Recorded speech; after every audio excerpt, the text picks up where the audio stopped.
예, 반갑습니다.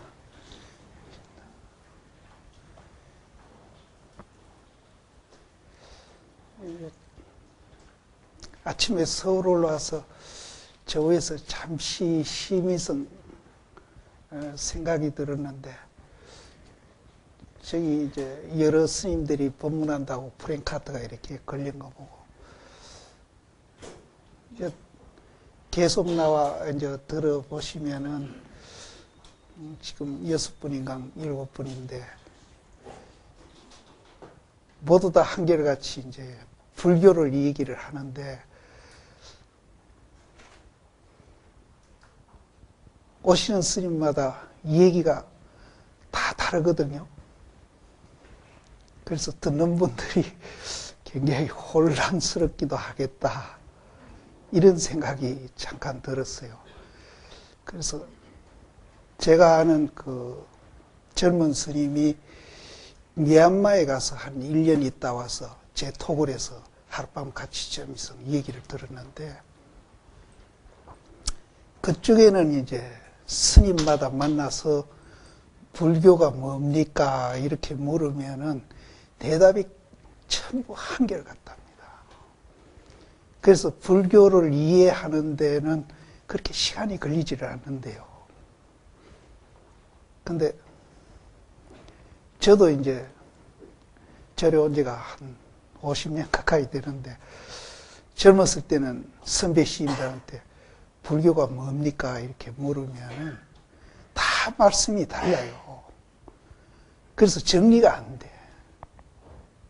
그래서 지금 잠깐 저기 앉아서 그 여러 스님 그 사진도 걸리고 이래서 그런 생각이 들대요. 이제 매일 와서 들으실 텐데,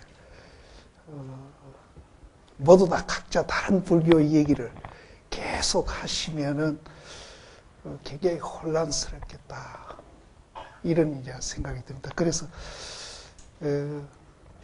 이 생각이 제가 오늘 맡은 게 아니고 그 전부터 이제 그런 생각을 했습니다. 해서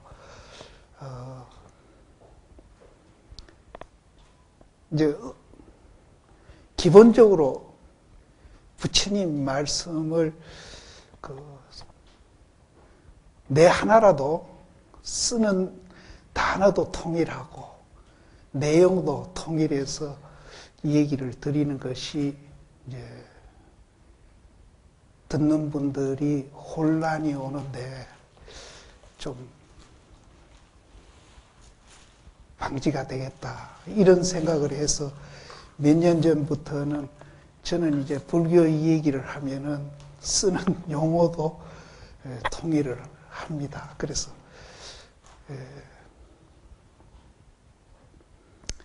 오늘 저는 이제 부처님이 이제 깨달으신 그 내용이 뭐냐는 것을 이제 말씀을 드리겠는데, 그 얘기가 그렇게 다양하게 이제 대승불교에서는 하고 있습니다. 그래서 아까 동남아 불교를 제가 잠깐 얘기 드렸는데, 그쪽에는 이제 사성제, 팔정도, 12연기, 또 삼법인, 요걸로서 이제 통일을 해가지고 이 얘기를 하기 때문에 아주 단순하고 또 이해하기도 좋고, 같은 용어로, 같은 내용으로 여러 스님이 얘기하시니까 이 노보살님들도 들어 보이는데, 우리 이 한국 불교, 이 대승불교 이거는요, 한평생 절에 다니시면서 불교가 뭐냐 하는 거, 이거 이해하는데 시간 다 보내세요. 그러고도 불교가 뭔지 모르고 맙니다. 제가 이제 모른다는 것을 체험을 못했다는 소리가 아니고 이해 수준을 얘기합니다. 그래서 너무 불교를 아는데 시간을 많이 보낸다. 그래서 내 개인적으로는 이제 다른 스님들은 어떻게 하든지 내 개인적으로는 이걸 통일을 하자. 그래서 이제 저도 이렇게 나와서 이 얘기한 지가 얼마 안 됐습니다. 한 3년? 조계사 처음 나와서 대중 앞에서 이 얘기한 이후로 이렇게 가끔 나와서 이 얘기를 하는데, 그때부터 제가 통일을 했습니다. 제 나름대로 개인적으로. 그래서 그 통일한 말이 무엇인가 하면은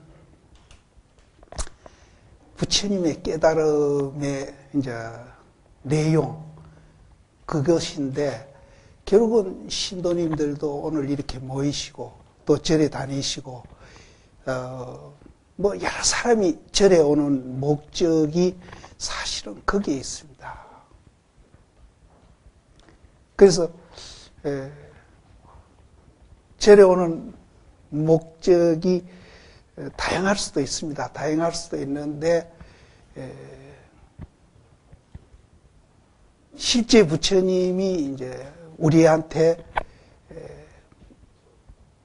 전해 주시려고 했던 그 내용은 이제 신도님들 개개인의 그 다양한 내용 중에 이거하고 이제 합치되는 분도 있겠지만은 또 불합치되는 분도 계시거든요. 그래서 부처님이 그 왕위도 버리고 우리한테 이제 영원히 전해주기 위해서 스님으로서 일생을 마친 그 이도는 어디에 있는가 하면은 당신이 깨달음의 그 내용을 영원히 이 지구에 이제 사람이 살아있는 한은 알려가지고 모든 사람들이 행복하게 잘 살게 하자. 거기에 있습니다. 그래서 신도님들 가운데에 그 목적 말고 다른 목적으로 오시는 분들이 사실은 없지 않아 있거든요. 그런 분들도 오늘 이제 오늘뿐 아니라 이제 요번에 이제 이 초청 대법회를 통해서 그 목적을 바꾸시면은 좋겠다는 생각이 듭니다. 그래서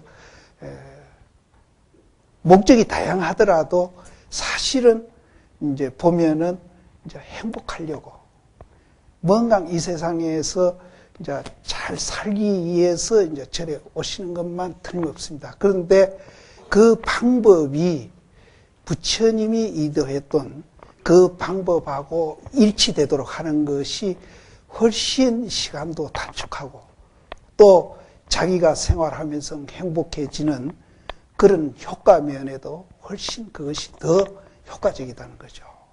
그래서 이번 이제 그 스님들 초청 대법회 하는 동안에 다른 목적으로 절에 오신 분들도 그 목적을 이제 바꾸시면은 이제 훨씬 좋겠다.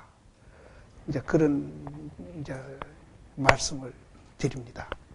그러면은 이제 부처님이 이제 깨달은 그 내용이 이제 무엇이냐? 이것이 이제 굉장히 중요합니다.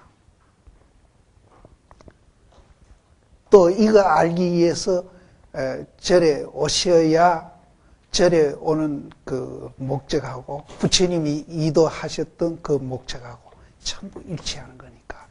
그럼 깨달음 내용이 뭐냐? 그럼 뭐를 깨달았다 하느냐?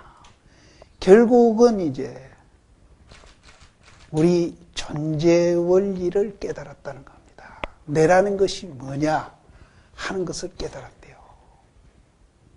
그럼 이제 부처님의 그 깨달음 내용이 우리가 나에 대한 존재 원리를, 존재에 대한 것을 생각하는 것하고는 어떤 차이가 있느냐. 이제 이 차이를 우리가 이제 이해를 하시면은, 아, 부처님의 깨달음의 내용이 이런 것이구나. 이렇게 이해를 하시고요. 그 이해한 그 내용이 우리를 굉장히 이제 편안하게 하고 또 자유롭게 하고 행복하게 한다는 거예요. 그래서 이거를 이제 부처님이 이제 정말 이 지구가 있는 한은 내가 영원히 이제 알려야 하겠다. 그런 이제 이도로 당신이 왕궁에도 안 돌아가시고 평생 사실은 스님으로서 길에서 길로 다니시면서 돌아가셨던 겁니다. 그런데 제가 가끔 농삼아서 그럽니다. 부처님이 장사는 잘 하셨다. 왕궁에 돌아가셨다면은 그 가비라국이 조그만합니다. 저도 인도 가봐서 그 가비라국 궁터를 가봤는데 인도 역사에 부처님 이름이 남아있을지 없을지도 모릅니다, 사실.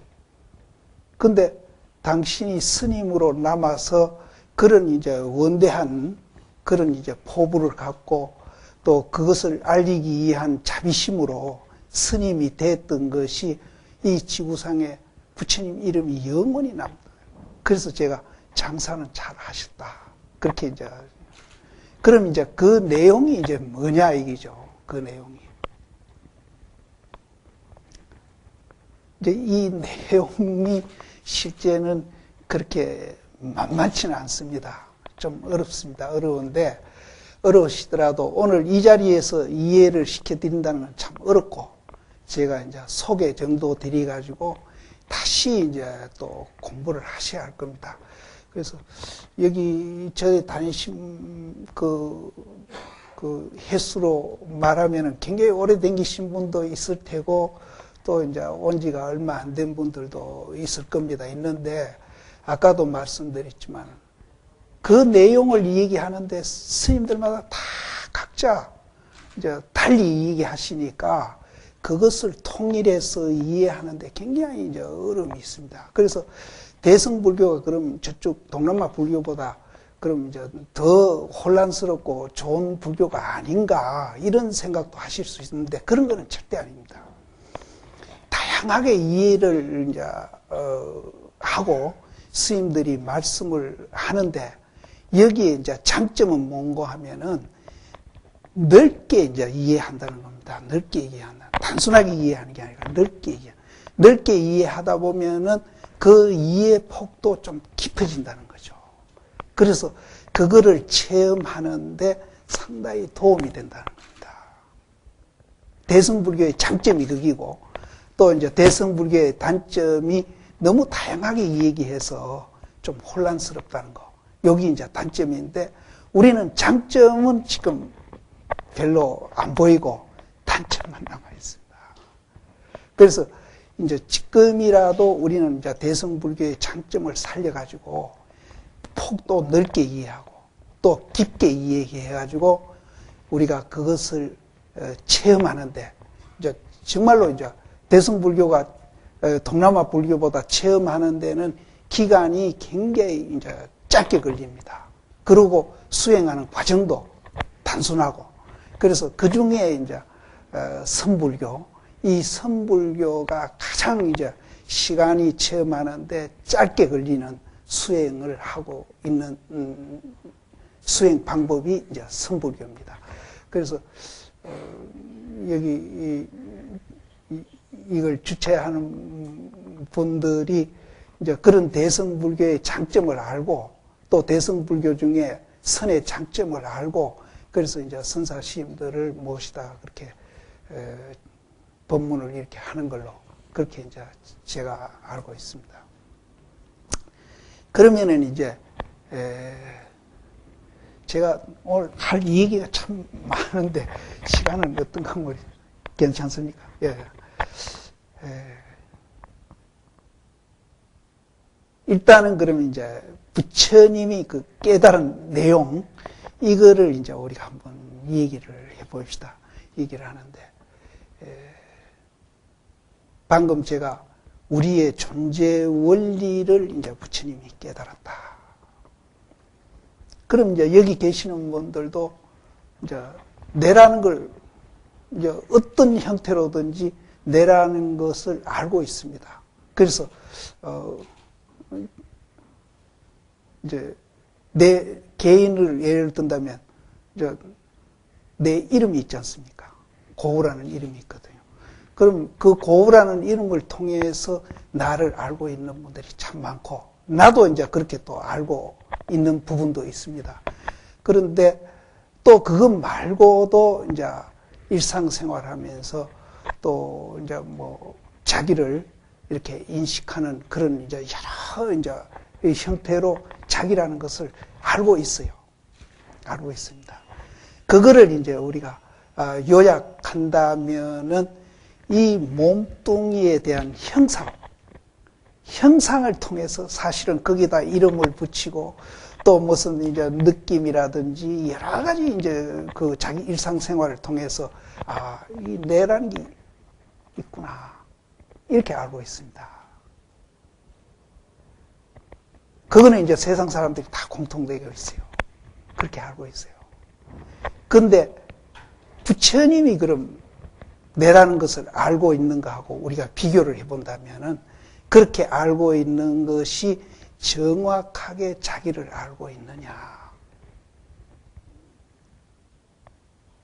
그러니까 부처님도 이제 그렇게 알고 있을 때에 당신이 일상생활을 해보니까 괴로운 일이 한두 가지 아니에요. 그래서 이제 간접적으로 그분이 이제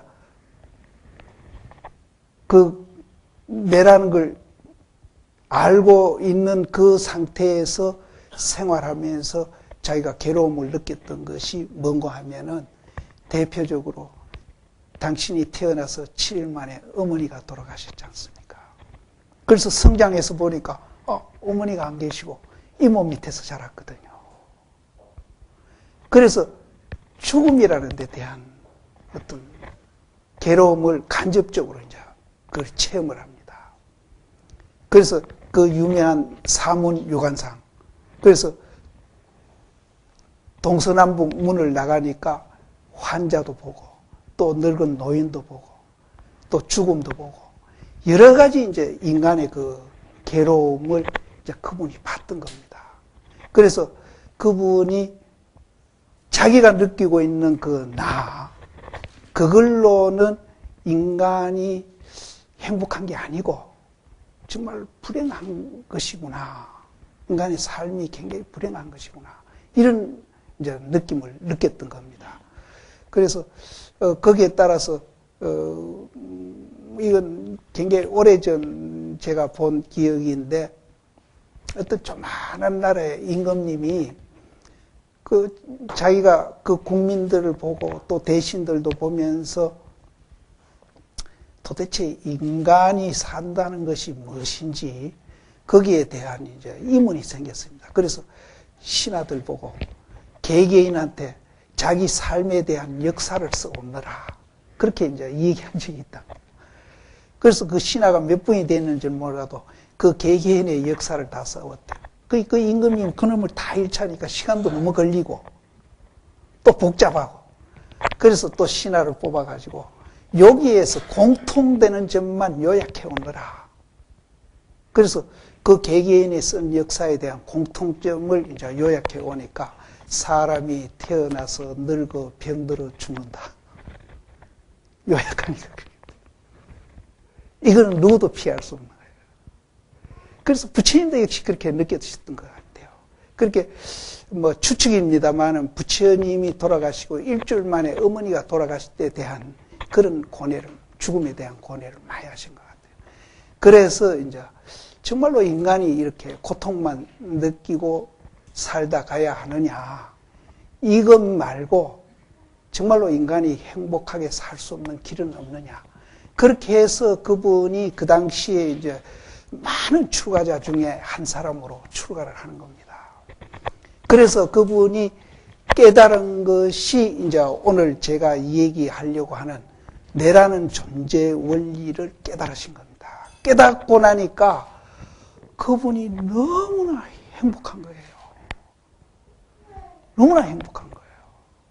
우리가 알고 있는 이름과 이 느낌과 일상생활에서 내라고 이렇게 생각했던 그것이 내가 아니고 그것 말고 또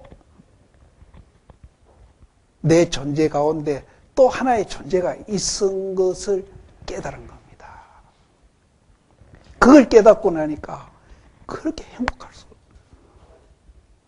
오늘 제가 이제 얘기하려는 것도 바로 그거를 얘기하려고 합니다. 그 여러분들도 이름하고 일상생활의 느낌하고 느낌 중에 행복한 감정 또 슬픈 감정 화나는 감정 여러 가지가 있겠죠. 또 이제 뭐 먹으면서 느낀 것도 있을 거고, 여러 가지 이제 경험을 통해서 내라고 생각했던 거, 그거 말고, 또 내 하나의 존재가 그 속에 있는 겁니다. 이것만 알면은 이 지구상의 가정이 됐든, 사회가 됐든, 국가가 됐든, 세계가 됐든, 전쟁은 없습니다.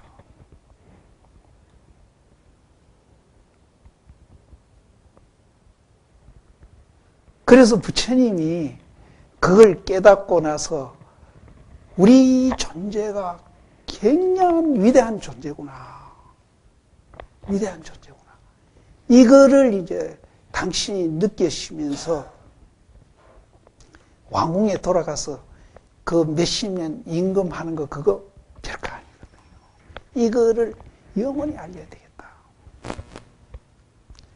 그래서 이제 경마다 그 내용을 찬탄한 말씀을 보면은 굉장한 거거든요. 그건 아전인수격으로 당신이 발견한 세계를 그렇게 당신이 그렇게 찬탄한 거 아닙니다.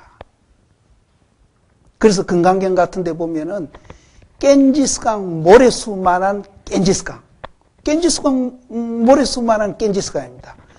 그 깬지스강의 모래수만한 보물을 갖고 사람한테 봉사하는 것보다도 이 한 구절을 이해하는데 당신이 그 깨달음 세계를 이해하면은 그거하고 비교도 안 될 만큼 우리가 행복해진다는 거예요.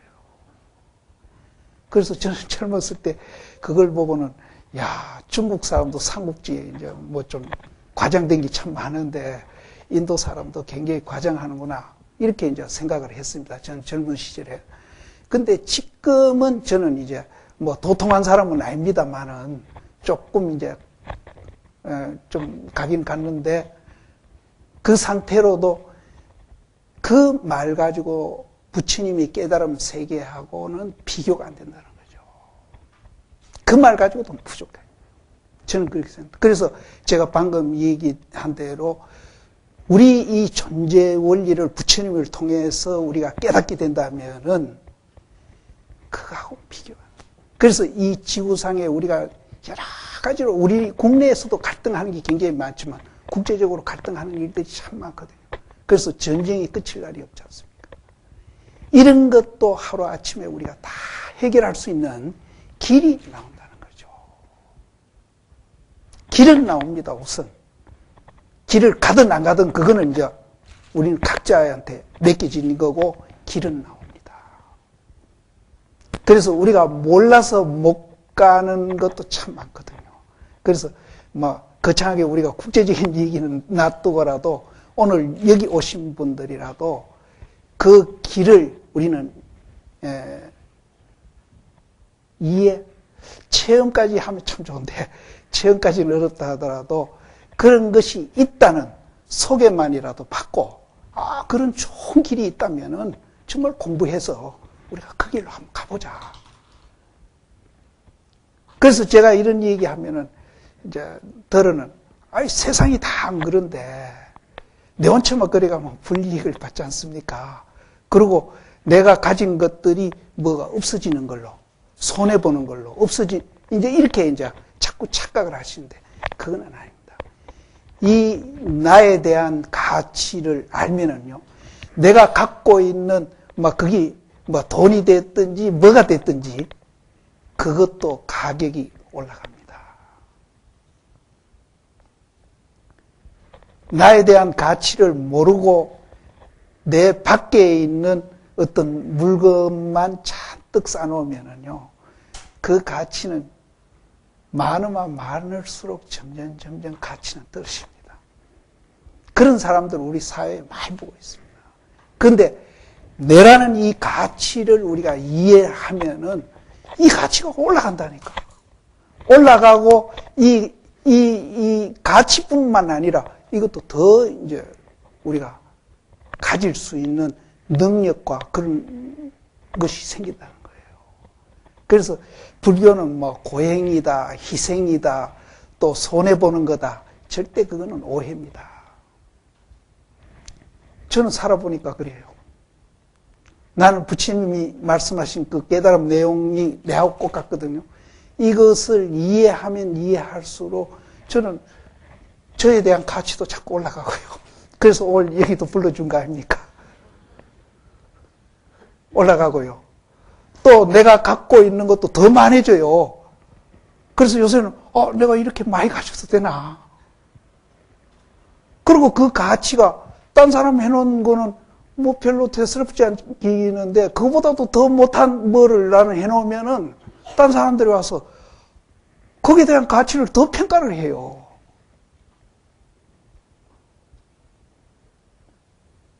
그래서 불교는 절대 희생하는 거 아닙니다. 희생하는 것도 아니고 손해보는 것도 아니고 안으로나 밖으로나 우리는 이익되는 그런 삶을 살게 된다는 겁니다.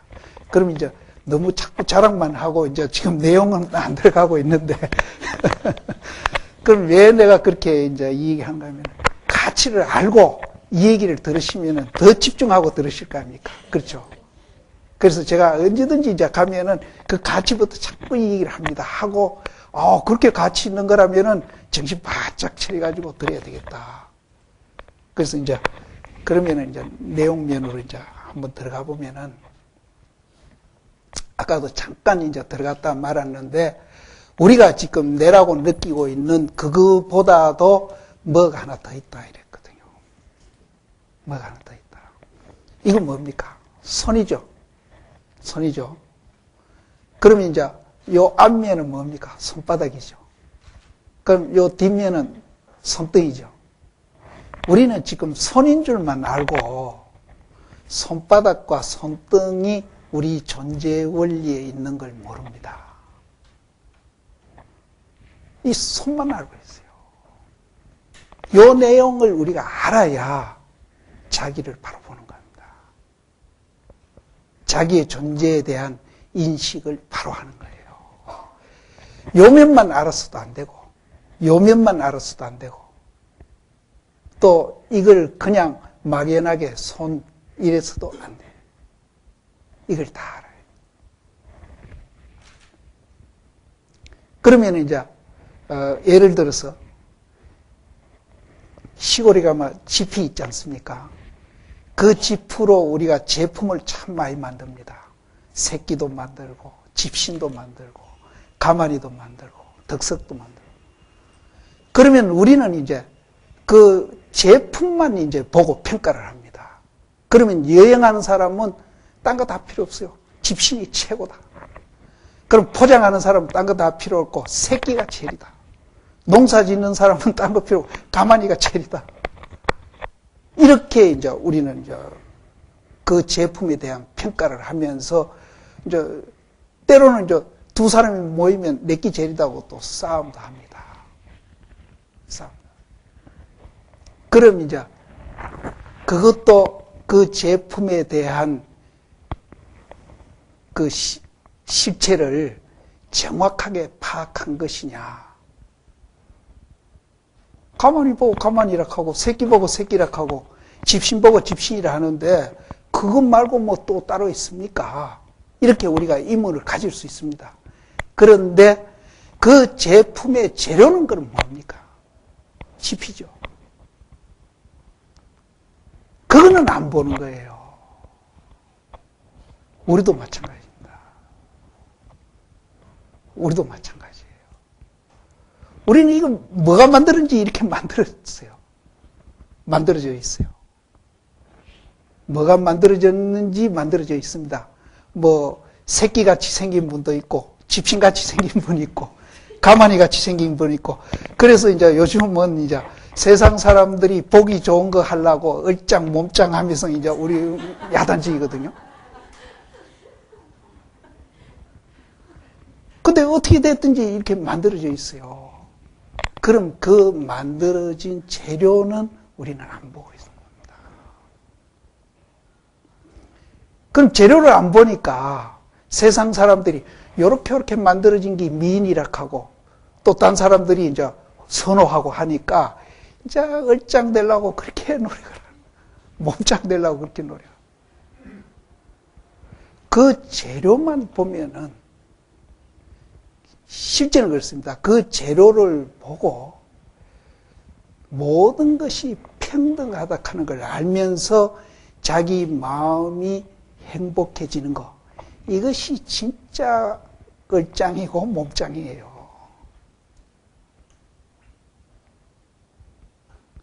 우리는 재료를 합니다. 형상만 봐요. 그럼 부처님은 이제 그 재료도 보시고 형상도 보신 거예요. 보고 나니까 인도의 그 사회 계급이 이제 사성 계급이 있어서 그 차별, 지금도 이제 인도는 그런 그 차별이 있습니다. 우리나라에서 이제 양반 쌍놈 하듯이. 그런 것들이 얼마나 이제 불합리하고 또 남을 학대하고 또 스스로 학대하면서 그렇게 이제 모든 사람들을 고통을 주면서 살아왔다는 것을 부처님이 아신 거예요. 그래서 당신은 이제 왕족이고 귀족이면서도 그것을 부처님이 굉장히 부끄럽게 생각했을 겁니다. 그건 자기가 만든 게 아니죠. 조상들이 그렇게 만들어 놓은 거지만은 자기는 왕족이 된 데 대한 부끄러움을 굉장히 느꼈으려 합니다. 그래서 안 돌아가시는 이유 중에도 하나 들어갑니다. 사실은. 여러 가지 물건이 복합이 돼 가지고 만들어졌다. 그럼 아까 이제 집 얘기했는데 그 집이 이제 재료라면은 그 재료를 갖고 이제 사람이 노력도 거기 들어갔을 거고 또 무슨 제품 만드는 기술도 들어갔을 거고 이렇게 해서 복합돼 가지고 만들어진 것이지 단일로 독립된 물체는 없다. 근데 이것이 이제 현대 물리학에서도 이것이 구명되고 맞아 들어가거든요. 부처님 말씀이. 그래서 미국에 가면은 유명한 물리학자가 있는데 이름이 파이만입니다. 그분이 얼마 전에 몇십 년 전에 돌아가신 분인데 이분이 이제 그 물리를 이제 대중들한테 강의를 하면서 뭐라고 자기를 표현을 했는가 하면은 이 원자 덩어리가 수천 수만 개의 원자 덩어리 자기를 그렇게 표현합니다. 수천 수만 개의 원자 덩어리가 여러분들 앞에서 왔다 갔다 하면서 칠판에 글 써가면서 강의한다면은 여러분들이 믿겠느냐. 그럼 저는 파이만 그분의 말을 빌려한다면은 수천 수만 개의 원자 덩어리가 이 높은 데 앉아서 분분한다면은 믿으시겠냐 이게요. 그분은 우리를 이 원자 덩어리로 본 겁니다. 그럼 수천 수만 개의 원자 덩어리. 그럼 이제 이학에서는 우리 몸띠를 어떻게 60조라는 세포 덩어리다 해요. 그러면 어느 세포를 갖고 내라고 하고 어느 원자를 갖고 나라 할 것이냐 이 말이에요. 단일로 독립된 물체는 이 세상에 아무것도 없다 해요. 지금 그보다도 더 깊이 들어가고 연구하고 있습니다. 이제 지금 최소 단위의 입자를 케크라고 그러는데 그 케크도 이제 연구를 해보니까 단일로 독립된 게 아니라 케크 두 개씩 이렇게 복합돼 가지고 케크가 이루어져 있는 거예요. 그보다도 더 깊이 들어가서 지금 연구를 하고 있습니다. 이거는 이제 잘 모르시다. 케크까지는 아시는데 이건 잘 모르시더라고요. 이거는 이제 5년 전에 스코틀랜드 물리학자 힉스라는 분이 가설로 내세웠는데 그 가설에 의해서 지금 스위스 국경 지방에 말이죠. 27km, 우리 여의도 광장이 얼마나 되는 건 모르겠다. 27km 되는 도움을 만들어가지고 지하의 몇십 메타에서 1200명이나 되는 세계 물리학자들이 모여가지고 힉스 발견하려고 지금 치열하게 연구를 하고 있어요. 그래서 얼마 전에 조선일보 보도, 작년이죠. 보도된 걸로 봐서는 5년 이내에 그 입자가 발견이 된대요. 그거는 무슨 입자인가 하면은 아직 물체가 되기 전 단계 물체입니다. 요거 발견되면은 반야신경에서 색이 공이고 공이 색이란 말이 증명이 돼요.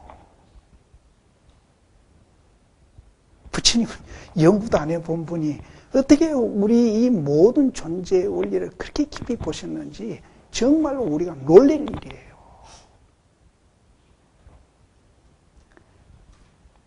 우리나라 얼마 전에 그 다빈치 코드 영화 촬영했죠. 그 작가 이름을 난 모르는데 그분이 쓴 지옥과 천당이라는 소설이 있습니다. 제가 지금 누구한테 사보내라 그래서 갖다 놓고 지금 읽지는 못하고 있는데 그 소설 내용이 방금 제가 이 얘기 드린 힉스에 대한 그래서 어느 종교단체라고 얘기 안 하겠습니다. 이거는 이제 아직 진량화되기 전에 입자이기 때문에 요것을 발견하면은 지금 이제 그 일부 물리학자들이 그게 신의 입자다. 신이 모든 물건을 만들었다 그러잖아요. 그러니까 그 입자가 신의 입자라는 거예요. 이렇게 이제 표현을 하고 있는데 그래서 어떤 종교단체에서 그 입자가 발견 안 되게 하기 위해서 다빈치 코드도 조금 그런 비슷한 얘기죠. 그걸 방해하는 그런 이제 내용이랍니다. 그런데 그것이 이제 소설이지만은 지금 스위스 국경지방의 힉스를 발견하기 위해서 그렇게 1200명 물리학자들이 연구를 하고 있대요. 그래서 이게 5년 이내에 발견이 된다 하니까 이제 그게 발견되면은 이제 우리가 소위 말하는 이제 그 집, 그거를 이제 개개 단위의 집을 우리는 불교에서 뭐라는 그런가 하면은 자성이라고 그럽니다. 자성. 그리고 전체의 집을 우리는 뭐라 그러는가 하면은 법성이라고 그럽니다. 그래서 이 법성하고 자성하고 두 개가 따로 있느냐? 같습니다. 하나로 통일되어 있어요. 그래서 여러분들의 개개인의 집은 우리가 자성이라고 표현을 해요. 자성. 그래서 우리가 못 본다는 거, 지금 현재 내라는 것을 이제 우리가 알고 있는데 그거는 반쪽만 알고 계시고 반쪽은 지금 이해를 못하고 계시거든요. 그래서 오늘 이 법회를 이제 하고 또 부처님이 전해주고 이 영원히 전해주고 싶어 했던 내용이 뭔가 하면은 그 자성입니다. 우리는 그걸 모르고 있으니까. 그걸 알면은 그렇게 우리 마음이 평화로워지고 자유로워지고 행복해진다는 거예요. 부처님은 체험을 하셨으니까 그걸 이제. 그러면 이제 제가 잠깐 이제 그렇게 이제 여러 가지가 엉켜서 복합돼서 만들어진 것을 부처님은 뭐라고 표현을 했는가 하면은 연기라고 표현했습니다. 인연이 모여가지고 만들어졌다. 연기라고. 그 연기, 모든 물체가 형상이 있기나 형상이 없기나 모든 존재는 연기로서 존재하고 있다는 거예요. 부처님이 깨닫고 나서 하신 소리입니다. 우리는 연기가 아니라 단일로 독립된 물체가 자기가 있다고 이렇게 생각하는 거예요. 그거는 착각이라요. 잘못된 인식이라는 거죠. 이제 오늘부터 이걸 고칠 준비를 하셔야 됩니다. 그렇게 단일로 독립돼가 내가 있다고 생각하는 한은 이 지구상의 가정에서부터 시작해가지고 저 세계까지 싸움은 끝일 날이 없다.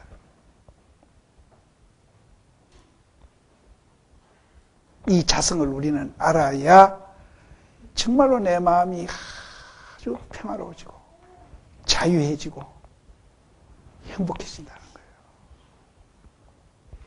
거예요. 이거는 오직 다른 종교에서는 이 얘기한 분이 아무도 없습니다. 부처님이 오직 한 분 이 얘기를 했습니다.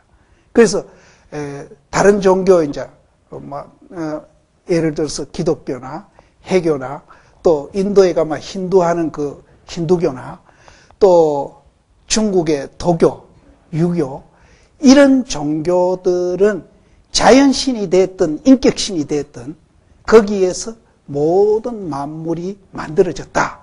이렇게 얘기를 합니다. 그거를 이제 전변설 종교다.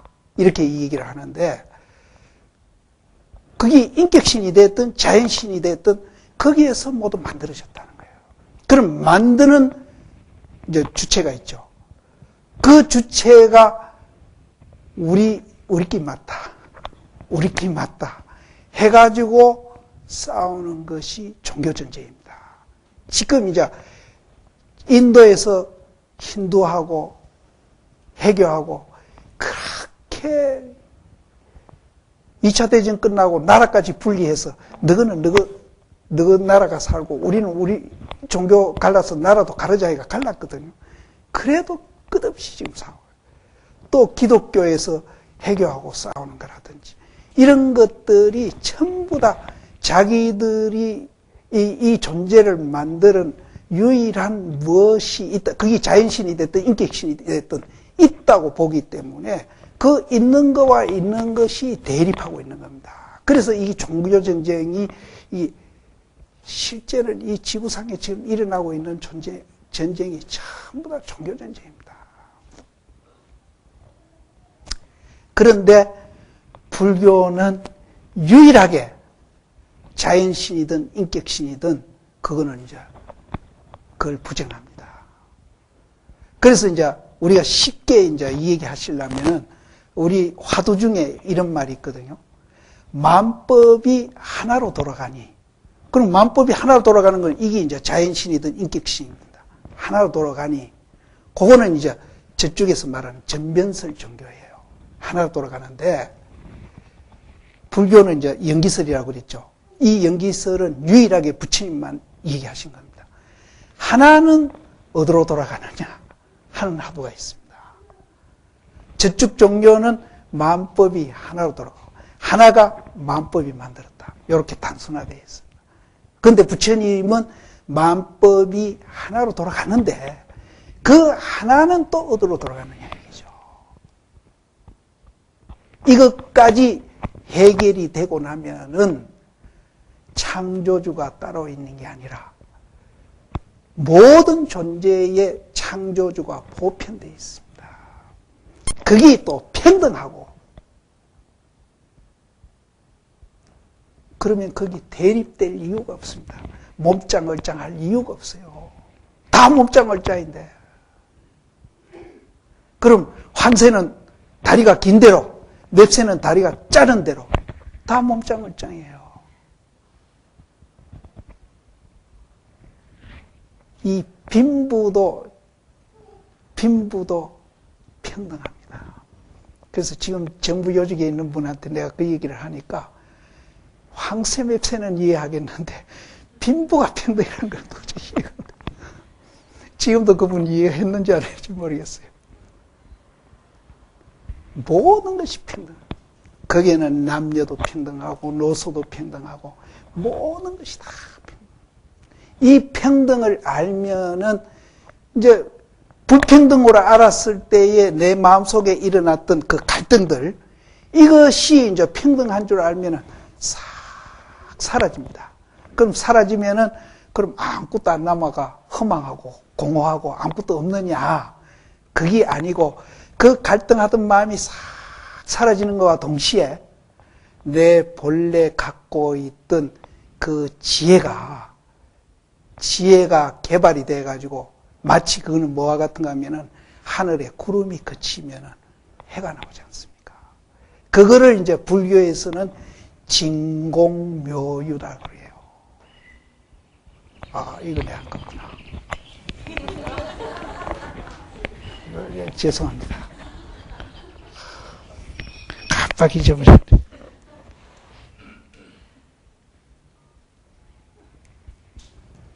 그걸 진공묘이라고 합니다. 진공묘.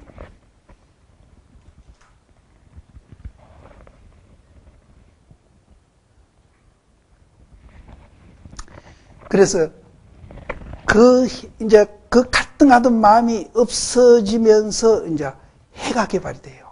해가 개발돼가지고 그 해가 나를 굉장히 이제 자유롭게 하고 아까도 말씀드린 편하게 하고 행복감을 느끼게 합니다. 그럼 이제 신뢰를 들어서 조금 얘기한다면은 이제 평등한 줄 아니까 남하고 비교를 안 할 거 아닙니까? 근데 꼼꼼히 생각해 보세요. 우리가 마음속에 스트레스 받는 그 가운데에 한번 체크해 보세요. 스트레스 받을 때마다 이게 내가 비교해서 오는 거지 비교 아닌 데서 오는 건가? 한번 체크해 보세요. 90%, 80%는 비교해서 오는 겁니다.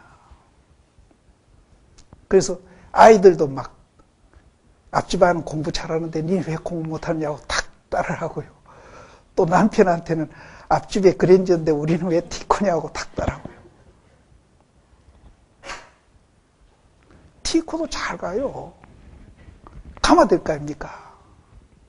물론 편하기는 하겠죠. 편하기는 하는데 그거 타고 또 티코보다 더 좋은 거 또 비교하고 타고 가는 것보다 그럼 마음이 불안하지 않습니까?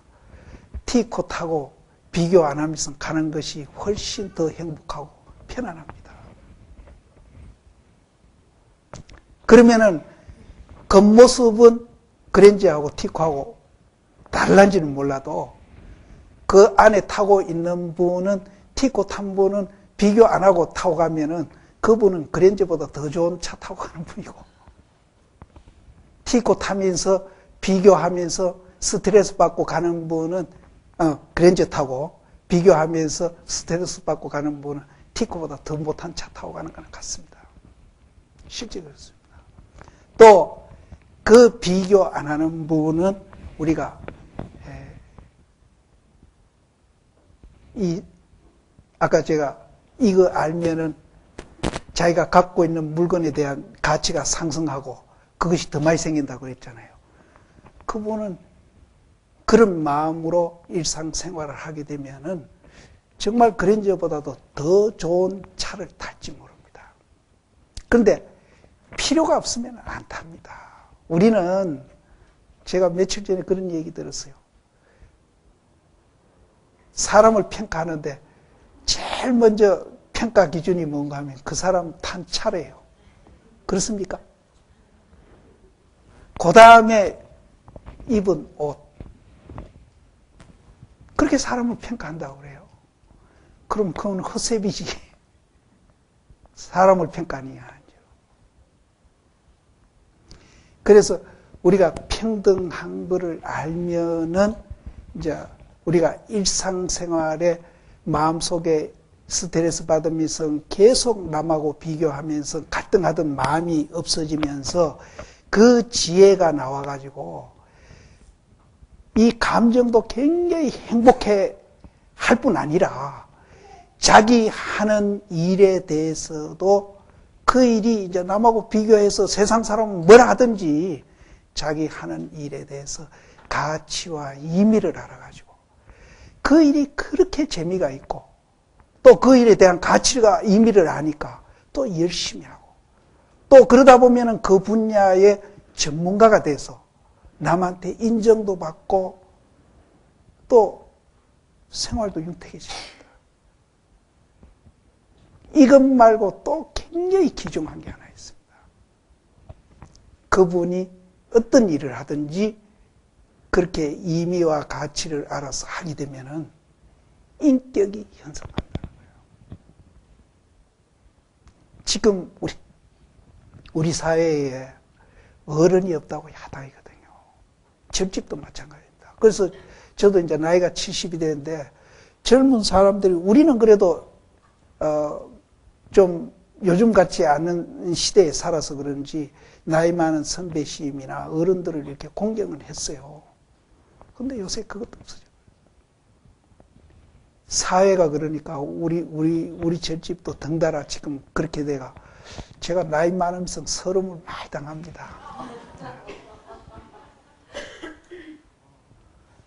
그 서름 당한 이 얘기하면은 안 웃고 이해하시는데 그건 창피해서 내가 이 얘기를 못합니다.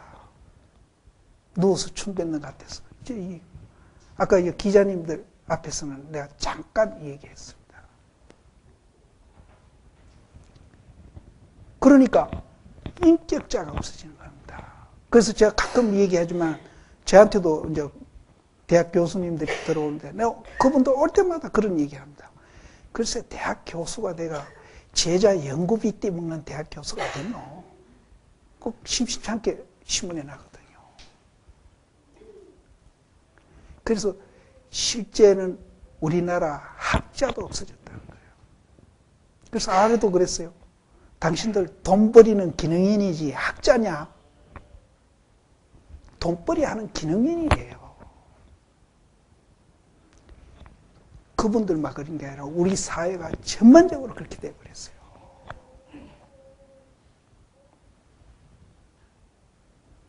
그건 이제 지금 우리가 이제 역사가 짧기는 합니다만은 자본주의가 들어오면서 이제 돈의 가치가 이제 자꾸 사회 제도가 그렇게 가고 있어요. 또 그렇게 정부수 그렇게 또 만들고 있고 돈의 가치가 이제 최고로 이제 된 거예요. 인격이 뭐 없어. 돈이면은 다 인격이라.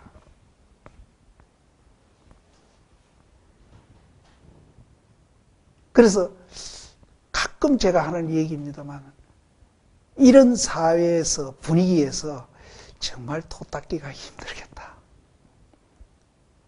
그래서 저는 젊은 스님들한테 정말로 그런 면에서 이해를 하려고 노력을 합니다. 도 닦기가 힘들겠다.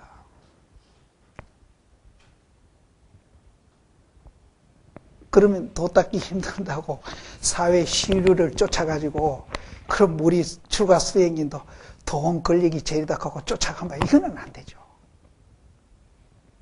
사회사람도 그래서는 안 되는데 우리는 이런 이제 자본주의의 뭐 자본주의 나쁘다는 게 아니고 자본주의에서 생기는 병폐 이런 것을 치유하면서 정말 자본주의가 어떻게 가야 한다는 거 이거를 우리는 이제 길을 제시하고 그분들에게 이제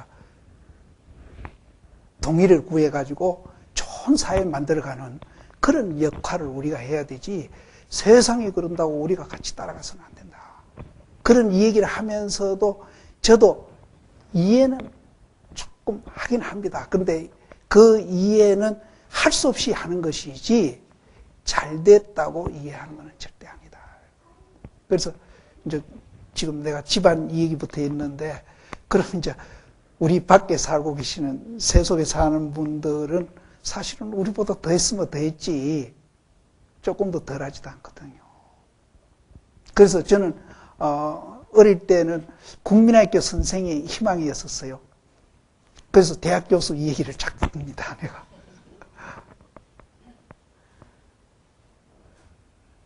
그럼 이제 다른 분야도 제가 창피해서 들은 얘기를 다 할 수는 없고 지금 뭔가 이제 우리가 돈이 최고의 가치로 알고 있는 그 잘못된 생각이 우리를 정말로 이 잘못 꺾고 가고 있는 겁니다. 그럼 이제 우리만 이제 그러고 말 것이냐? 지금 다음 세대도 또 이제 잘못 갈 거 아니냐 이거죠. 그러면 그 피해가 우리 자녀들한테 안 온다고 누가 보장할 거예요? 그래서 우리가 다음 세대라도 우리 세대는 우리 세대부터 고쳐나가야 되죠. 그래서 다음 세대들이 정말로 안심하고 잘 살 수 있는 그런 이제 사회를 만들어줘야 됩니다. 그러기 위해서도 오늘 여기 참석하신 분들이 정말로 정신을 차려서 부처님이 발견한 이 길에 대해서 정말로 진지하게 우리가 한번 생각해보고 다행히 이제 이런 이야기도 못 듣는 분들도 있는데 이제 부처님이 발견한 이 길을 우리는 이제 들을 수 있는 기회는 이제 얼마든지 있으니까 그걸 듣고 진지하게 생각하면서 내가 여태 살아온 것도 한번 돌아보시고 내가 앞으로 어떻게 살아야 하겠다. 그래서 이제 아까도 말씀드렸지만 대부분 이제 그렇게 가라 하면 겁을 내요. 왜? 내 맛 손해보지 않습니까? 그래서 제가 아까 내 내면의 가치를 알면은 밖에 내가 갖고 있던 그 여러 가지 조건들이 있습니다. 뭐 차도 하나의 조건이 되고 뭐 집도 조건이 되고 여러 가지 조건인데 그 조건의 가치가 올라갔으면 올라갔지 절대 떨어지지 않는다. 그래서 예를 들어서 얘기한다면은 금강경에 나오는 수달따 장자 그 수달타 장자가 그 기습급고독은 절질나니까 그 기타 태자가 그 땅을 안 팔겠다는 이제 우회적인 말로 그 땅에다가 그 넓은 땅에다 금을 쫙 깔아주면 내가 팔겠다 이랬거든. 그 수달타 장자가 진짜 금을 깔은 거예요. 그렇게 기타 태자가 깜짝 놀래가지고 수달타한테 가서 당신 이 땅 뭐 때문에 이렇게 돈을 들여서 살라고 하느냐. 그래서 부처님이 얘기를 합니다. 부처님은 마갈타국에서 활동을 많이 하셨는데 고살라국에 이제 가는 그 과정 얘기입니다. 수달타는 고살라국 살았는데. 그래서 부처님 절지 드리고 그런 위대한 부처님을 모셔다가 우리가 부처님 법을 배워가지고 모든 사람이 행복하게 살아가는 그런 계기를 만들어주고 싶다 하니까 기타 태자가 감동을 해가지고 아이고 그렇게 좋은 일이라면은 그럼 국가에도 도움이 되고 자기가 태자니까 나한테도 도움이 되는 일이니까 이 숲을 내가 기증을 하고 절은 장자님이 지으십시오. 그래서 이제 그거에 합성해가지고 기스급고고도원입니다. 수달타가 급고도원이거든요. 한문으로 번역하면은. 근데 그분이 부처님한테 가서 자기 재산 갖고 있는 데 대한 어떤 뭐 죄책감이 들었든지 이거를 없는 사람한테 논아주면 어떻겠습니까? 하고서 상의를 합니다. 그러면은 내가 부처님 발견한 그 세계를 가는데 빨리 갈 수도 있고 공부도 더 잘 될 수 있지 않겠습니까? 이러니까 부처님 하시는 얘기가 너는 더 가져도 괜찮다. 부처님은 이 재산에 대해서 굉장히 긍정적으로 보신 분입니다. 다른 종교에서는 이 부자가 천당 가려면 바늘구멍에 낙타가 들어가기보다 어렵다. 이렇게 부정적으로 봤는데 부처님은 이 재산에 대해서 굉장히 긍정적으로.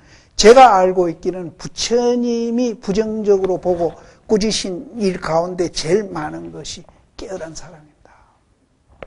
그래서 이 부처님이 발견한 이 세계를 알면은요, 굉장히 긍정적인 사람이 되고 이해심도 많고 또 굉장히 부지런하고 지혜롭고 이렇게 이제 우리가 보통 사람보다도 더 이제 열심히 뭔가 할 수 있는 이런 사람이 되는 것이지 바보 천치맨으로 남한테 맨날 사기나 당하고 둘리고 쏟고 이런 사람이 되는 것은 절대 아닙니다.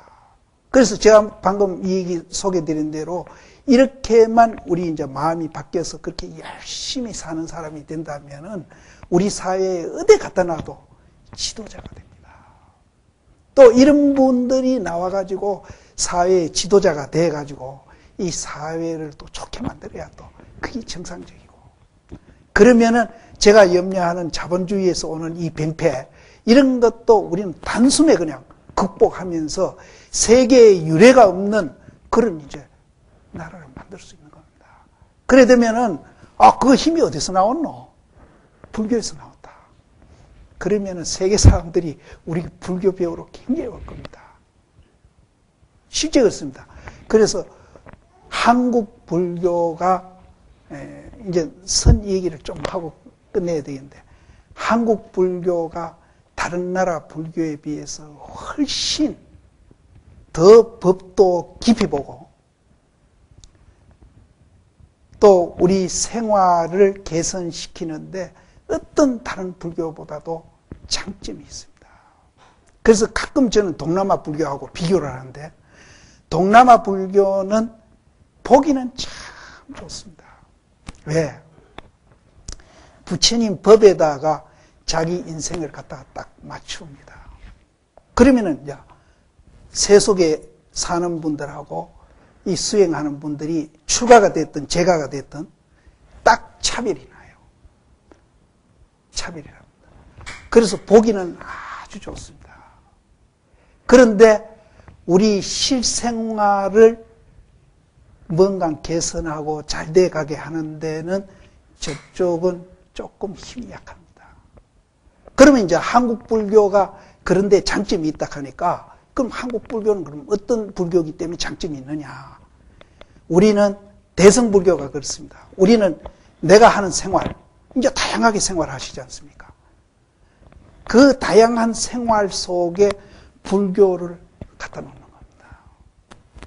오늘 저도 그런 이제 입장에서 이 얘기를 드리고 있고요.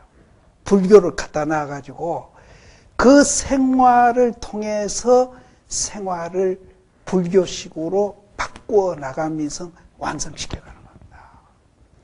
그럼 겉으로 보기에는 표가 안 나. 불교를 한다 하면서 생활에 가 있으니까 표가 안 나. 그래서 요즘 젊은 스님들이 동남아 갔다 오고는 한국 불교는 이거는 불교도 아니고 스님은 스님도 아니다라고 지가 모르고 이런 장점을 모르고 저기는 차별나니까 딱 보기는 좋거든요. 무슨 선반 위에 화분 갖다 놓은 것만 보기는 좋습니다. 그러나 이 생활에 영향 미치는 데는 한국 불교 따라가려면 택도 없습니다. 우리는 제가에서 생활하는 그 모습 그대로 지니면서 거기에다가 부처님 정신을 갖다가 녹여가지고 부처님 정신대로 생활하도록 만드는 거. 이게 이제 대승불교거든요. 그래서 제가 한국 불교는 다른 불교에 비해서 법도 깊이 보고, 그래서 심지어 금강경 주회 같은 데 보면은요, 생활을 떠나서 불교를 찾는 거는 뭐와 같은가 하면은 토끼뿔 구하는 거랑 같아. 토끼가 뿔이 있습니까? 토끼가 뿔 같아도 그게 깁니다. 뿔이 아니고. 생활을 떠나서 불교 찾는 거는 토끼뿔 구하는 거예요. 그거는 불교가 없다 이 소리입니다. 그래서 한국 불교가 굉장히 이제 장점이 있습니다. 그래서 저도 다라이라마를 한 3시간 만나 얘기한 적이 있습니다. 그리고 틴나칸 스님은 화라는 책을 통해서 그분을 내가 이제 그 다는 못 읽고 이제 일부 지금 읽고 그쪽보다는 우리가 훨씬 생활을 통해서 철저히 생활을 통해서. 그런데 이런 장점을 갖고 있는 한국 불교가 불행하게도 생활은 생활, 불교는 불교. 신도님도 마찬가지고 스님도 마찬가지고. 언제부터 이래 된지 모르겠어요. 그래서 한국 불교가 활성화 안 되는 이유가 거기에 있습니다. 생활은 생활, 불교는 불교. 불교는 불교하는 말을 고치겠습니다. 수행은 수행. 근데 이 수행도 하면 좋겠는데, 그래라도 수행을 하면 좋겠는데, 이제 대승불교 장점이 단점으로 바뀌면서 이거는 동남아 같이 선반 위에 꽃이라도 대가지고 남 눈욕이라도 시켰으면 좋겠는데 그것도 못하고 완전히 세속화되어 버린 거예요. 그래서 몇 년 전부터 교계신문에서 불교의 생활화 이 얘기가 참 많이 나왔어요. 근데 요새는 그런 얘기하는 교계신문이 없어요. 없는 대신에 스님네들은 완전히 제가 출가 마찬가지입니다. 불교는 어디로 실종돼버리고 전부 세속화되고 이 가운데에서도 안 그런 분도 계시겠죠. 계시지만은 대다수가 그렇게. 근데 이 장점이 하나도 우리는 안 사라져 있어요. 그래서 이게 극복되지 않는 한은 한국 불교가 이제 완전히 세속화로 가버립니다. 그러면 불교라 할 것도 없고 또 이 한국 땅에 존재할 이유도 없습니다. 근데 한국 불교는 지금 이상한 방향으로 가고 있어요. 이건 정말 전 마음 아프게 이 얘기를 합니다. 우리 현주소예요. 그래서 제가 한 3년 전부터 이제 대중 앞에 나와서 이런저런 이 얘기를 하면서 제일 이제 주장하는 것이 뭔가 하면은 정견부터 갖춥시다. 정견부터 갖춥시다. 육조당경에도 정견이란 말이 참 많이 나옵니다. 정견부터. 그래서 정견 갖춘다는 말이 뭔가 하면은 아까 제가 이 얘기 드린 중도 연기에 대한 이해를 하자는 겁니다. 그럼 그 이해가 아까 말씀, 이 세상에는 형상이 있든 형상 없든 단일로 독립된 물체는 없다. 전부 복합대가 만들어졌다. 그것이 연기다. 그래서 복합대에 만들어졌기 때문에 거기에는 내라는 실체가 없다 이깁니다. 내라는 실체가 없다고 한다고 허망하고 허무하고 아무것도 없다 이게 아닙니다. 그렇게 오해하는 사람도 많죠. 제가 가는 데마다 그 얘기를 해서 이제 요즘 잘 안 하는데 실제 이제 그 중국의 석학 임어당 같은 분도 불교를 허무지교다. 허무를 얘기합니다. 그리고 이제 슈바이치 박사 같은 이도 피가 나는 종교다. 아무것도 없는 걸 알아. 공이라 하니까.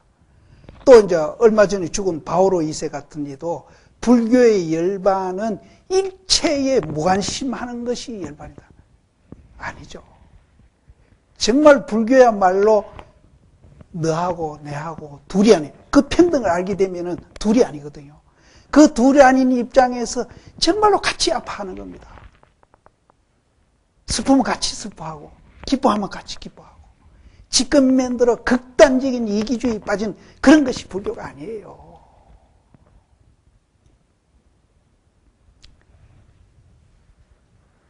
제가 뭔 얘기하다가 지금. 네, 정견. 그래서 정견을. 그래서 이제 우리가 모든 존재는 단일로 독립된 물체가 있고 이것이 이제 복합대가 만들어졌다. 요거를 아시고 오늘부터 내가 복합대에 만들어져 있기 때문에 이것이 이제 아까도 말씀드렸던 어느 세포를 내라 그러고 어느 원자를 내라 하겠냐 말이에요. 그래서 이것이 실체가 없고 공이라는 거. 반야신경에서 오온이 개공이라는 말을 꼭 믿으십시오. 믿으시고 그 다음에 그 공을 알면은 일체 고통으로부터 도일체 고액이라고 그러죠. 모든 고통과 이제 괴로움으로부터 우리는 벗어난다. 그래 공이라 한다고 허무한 것은 절대 아닙니다. 아까 공이란 말은 구름이 그치는 걸 말하고 구름이 그치는 걸 말. 그럼 구름이 그치는 얘기는 불교는 참 많이 합니다. 그러면은 해 나오는 얘기는 불교가 이제 조금 얘기가 덜 나오는데 그거는 구름이 그치면 해는 지절로 보니까 지절로 보는 얘기는 할 필요가 없는 거예요. 구름만 걷으면 그건 보이니까. 그래서 이제 그냥 허무하고 아무것도 없다 이렇게 이해하시지 말고 그것이 없는 줄 알면은 내가 더 지혜롭고 더 이제 적극적이고 활발하게 무슨 일을 하든지 거기에 대한 가치와 의미를 알면서 열심히 살아가는 그것이 이제 나로 하여금 뭐 한동안에는 이제 무한 경쟁 소리가 참 많이 나오는데 그게 경쟁하는 게 아니고 그렇게 가치와 의미를 알면은 경쟁이 아니고 무한하게 향상해 갑니다. 향상 이렇게 그 무한 향상의 말은 내가 만들어낸 말인데 조선일보에 내가 인터뷰할 때 그 말을 썼더니 꼭 그 말을 써드리겠습니다 하더니 그건 안 쓰고 큰 제목에 보니까 무한상생이라고 썼더라고요. 그래야 이제 알아듣기 쉬우니까. 근데 내용은 무한향상이라고 쓰긴 썼더라고요. 무한향상. 그래서 정말 우리는 갈등과 대립과 이런 것이 없어지면서 우리가 함께 더불어서 이렇게 살아갈 수 있는 공동체가 이루어집니다. 대한민국이라는 큰 공동체. 이 성가 공동체가 사실은 이제 굉장히 지구상에서 제일 오래되고 이것이 이제 우리가 세상의 본보기로 보여줘야 되는데, 야, 너희는 그렇게 분열하는데 이 성가 공동체 한번 구경해봐라. 얼마나 화합하고 잘 살고 있느냐. 이런 모습을 보여줘야 되는데 정말로 반대로 보여주니까 정말 기가 막히죠. 그래서 이제는 출가 재가를 우리가 떠나서 대승불교는 그거 안 따집니다. 육조단경 보면은 이 겉모습 출가를 출가라고 얘기 안 하고 이 마음의 출가를 출가라고 얘기합니다. 육조단경 보면. 그러니까 여러분들은 모습은 출가를 안 하셨더라도 마음이 출가한다고 세상 또 등지는 건 절대 아니니까 이 속에서 우리가 완성해 가는 거니까 그렇게 해서 이제 크게는 이제 우리가 다음 세대를 위해서라도 이제 뭔가 자본주의에서 지금 우리가 잘못 인식되고 걸어가고 있는 이것을 고치는데 부처님 법으로 우리가 노력을 개인적으로도 행복하기 위해서라도 그렇게 이제 하시면은 그것이 이제 또 주변에 영향을 미칩니다. 그렇게 해서 그 주변이 뭐 종단이 됐든지 우리 종단이 됐든지 뭐가 됐든지 좋습니다. 그래서 함께 이제 우리가 노력하면서 정말로 그 부처님이 발견한 그런 위대한 그 참 재산을 우리 대에 와가지고 한국 불교는 특색 있게 지금 가고 있거든요. 이런 특색을 살려가지고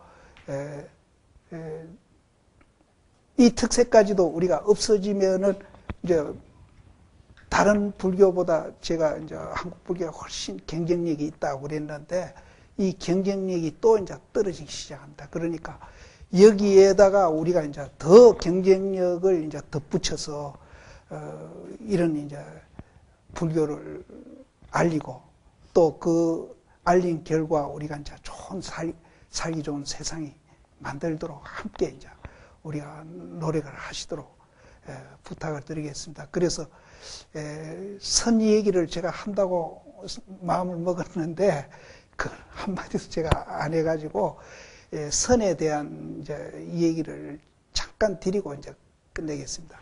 선은 이제 여타 불교에서 하는 수행 방법보다는 조금 다릅니다. 그래서 제가 이제 어려운 말로 하시면은 뭐 그건 아무 무의미가 없으니까 설명으로 드린다면은 부처님 말씀은 전부 이제 우리가 저 하늘 달이 진리입니다. 달을 보라고 이렇게 손가락으로 가르치는 거거든요. 그럼 다른 불교 수행 방법은 이 손가락에서 항상 설명을 하고 있습니다. 그럼 그 설명을 듣고 달을 탁 보면은 이제 깨닫는 거예요. 근데 선불교는 이제 그거하고 다른 점이 뭔가 하면은 아예 손가락은 치워버리고 달만 얘기합니다. 달만. 이제 이게 특색입니다. 그래서 손가락 없이 달 보는 게 굉장히 이제 조금 어려움을 느끼지만은 어떤 병폐가 없어지는가 하면은 손가락이 달로 또 착각하는 사람들이 많거든요. 동남아 불교가 바로 그겁니다. 이 손가락, 그래서 거기에다 갖다 맞춘다는 거죠. 그런데 장점은 뭔가 하면은 손가락을 달로 착각하는 그거는 없어요. 아예 손가락이 없으니까. 달만 얘기하니까. 그리고 보기가 조금 힘들기는 한데 보기만 보면은 바로 봐버리는 거예요. 이런 또 장점이 있는 거예요. 그래서 이제 우리가 잘 공부만 하면은 손가락 안 탕하고 달을 바로 봅니다. 그래서 그 달을 바로 보면은 아, 저 달이 바로 내구나. 저 하늘이 내구나. 또 내구나 하는 걸 알고 나니까 이 세상에 있는 모든 존재가 그렇게 보편되어 있어요. 내만 그런 게 아니고. 그래서 서가모니 부처님이나 우리나 그 존재의 원리는 똑같습니다. 똑같습니다. 그러면은 우리가 본래 부처라는 얘기입니다. 근데 우리는 부처면서도 부처인 줄 모르고 자기의 그 가치도 모르고 사는 것은 정말 억울합니다. 그래서 우리 존재 원리를 알려면은 아까 제가 얘기한 대로 그 집 부분, 그 본질, 형상만 보시지 말고 그 본질을 우리가 이제 형상 보면 반쪽 보는 거니까요. 이 반쪽 보는 거예요. 이것까지 맞아봐. 그래서 이거 지금 보나 안 보나 우리는 이거 두 개가 작용을 하고 있습니다. 지금 여기 앉으셔가지고 지금 집에 갔다가 어디 갔다가 이제 마음이 이렇게 왔다 갔다 하실 겁니다. 그게 이렇게 하고 있는 거예요. 보나 안 보나 우리는 그렇게 작용을 하고 있습니다. 그렇게 작용하고 있는데 그거를 이제 확실히 보시고 인식을 하시라는 거죠. 못 봤더라도 그렇게 작용하고 있어요. 인식을 하시면은 지금 우리가 보는 시각도 달라지고 마음도 달라지고 모든 것이 달라집니다. 그래서 이제 시간도 어지간히 된 것 같은데 제가 이 얘기를 충분히 했는지는 모르겠습니다만은 정리를 해드린다면은 중도 연기에 대한 이해를 정확하게 하시라는 겁니다. 그게 우리 존재 원리니까 중도 연기에 대한 이해를 확실히 하셔가지고 그것이 내 본래 모습이라는 것을 인식을 하시고 생활을 통해서 이제 그런 시각으로 보고 생활을 하시려고 노력해야 됩니다. 근데 100% 한목에는 다 안 되십니다. 오히려 너무 욕심내다 보면은 1%도 못 합니다. 그래서 차근차근 하나 내 주변에 있는 것부터 그렇게 하나하나 봐 가시다 보면은 나중에 가속도가 붙어가지고 이제 100% 보면은 우리는 도인입니다. 그래서 어디까지나 우리는 생활을 통해서 부처님 말씀을 이제 생활을 통해서 구현해 가도록 이렇게 노력하면서 이제 아까 제가 말씀드린 바로 손가락을 통하지 않고 바로 볼 수 있는 선 그것을 이제 하고 싶은 분은 이제 그것 전문하는 스님한테 가서 화두를 타가 하시고 그것 말고도 이제 수행이 많습니다. 연불도 있고 봉사도 있고 또 뭐 경 보는 것도 있고 여러 가지가 많이 있으니까 이제 그 정견을 갖춰서 그것을 생활해 가는 과정에 그 수행 여러 개 가운데 한 개를 선택해 가지고 그렇게 병행해서 공부를 하면은 그거를 이제 체험하는데 굉장히 효과적으로 할 수 있다. 근데 지금 한국 불교는 아까도 말씀드렸지만은 생활은 안 하고 그 수행법만 비하하고 있거든요. 그러면은 이제 그분이 내가 있다는 걸 전제로 하고 있거든요. 내가 있다고 전제를 하면서 내 마음속에 욕망을 꽉 채워놓고 수행한다는 거는 그거는 말도 아니에요. 안 되는 말이에요. 그거는. 근데 안 되는 말을 지금 우리는 하고 있는 겁니다. 그래서 정견을 갖춰가지고 내 존재에 대한 원리를 정확하게 이해하고 그 이해를 바탕으로 해서 뭐든지 좋습니다. 하나하나 그런 시각으로 보는 생활을 하시면서 그 중에 한 개를 선택해 하십시오. 이거를 이제 결론적으로 말씀드리면서 그렇게 하는 것이 우리를 행복하게 만들어 가는 길 중에 제일 빠른 길이다. 이제 그렇게 이해하시고, 이제 한 사람이 하면 굉장히 힘듭니다. 그래서 여기 이제 이 대원정사 신도님들이 아닙니까? 그래서 여기에서 이제 여러분들이 서로 하면서 이제 그렇게 그런 길을 가도록 서로 격려하면서 서로 도와주면서 이렇게 가면은 훨씬 또 가기가 쉽습니다. 그렇게 이제 열심히 그렇게 하시면은 제가 알고 있고 지금 느끼고 그동안에 한 50년 가까이 절에 와 있으면서 오늘 제 얘기 가운데에 내가 몰라서 좀 과장되고 뭐 잘못된 게 있는가 몰라도 제 양심을 걸고 저는 오늘 거짓말한 거 하나도 없습니다. 제 말씀을 믿으십시오.